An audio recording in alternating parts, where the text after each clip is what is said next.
Hi dears, welcome back to ജന്നാദിമടി stay. ഈ ഒരു ബ്രൈഡൽ ബ്ലൗസ് ബ്രൈഡ് ഇട്ടിട്ടുള്ള വീഡിയോസും കാര്യങ്ങളൊക്കെ നമ്മൾ 2 ദിവസം മുമ്പ് അപ്ലോഡ് ചെയ്തിട്ടുണ്ടായിരുന്നു കേട്ടോ. അപ്പോൾ കാണാത്തവരുണ്ടെങ്കിൽ ഒന്ന് കണ്ടു നോക്കൂ.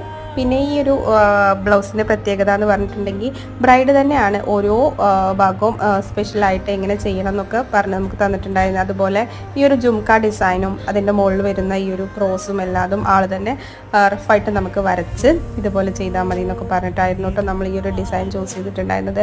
പിന്നെ വിത്ത് ബ്ലൗസിൽ നിന്ന് നമ്മൾ ഈ ഒരു ബോർഡർ മാത്രമാണ് എടുത്തിട്ടുള്ളത്. എക്സ്ട്രാ പീസ് വെച്ചിട്ടാണ് ബ്ലൗസ് സ്റ്റിച്ച് ചെയ്തിട്ടുള്ളത്. അതിൽ ഹാൻഡ് വർക്ക് ചെയ്തിട്ടാണ് സ്റ്റിച്ച് ചെയ്തിട്ടുള്ളത്. അപ്പോൾ അങ്ങനെയാണ് ഇതിൻ്റെ ഒരു ഫൈനൽ ലുക്ക് വരുന്നത് കേട്ടോ. അതുപോലെ ഈ വെഡ്ഡിങ്ങിന് പങ്കെടുത്ത എല്ലാവരും തന്നെ ബ്ലൗസ് എവിടുന്നാണ് ചെയ്തത് എന്നൊക്കെ ചോദിച്ച് നല്ല എൻക്വയറി ആയിരുന്നു എന്ന് ബ്രൈഡും ബ്രൈഡിൻ്റെ റിലേറ്റീവ്സും ഒക്കെ നമ്മളോട് പറഞ്ഞിട്ടുണ്ടായിരുന്നു കേട്ടോ. അത് നമുക്ക് ഭയങ്കര സന്തോഷം നൽകിയൊരു കാര്യമാണ്. അതുപോലെ ഈ ഒരു വർക്ക് നമുക്ക് തന്നതിനും അവരുടെ ഫാമിലി മെമ്പേഴ്സിനും അങ്ങനെ ഒരുപാട് ബ്ലൗസുകൾ നമ്മൾ ചെയ്തിട്ടുണ്ടായിരുന്നു.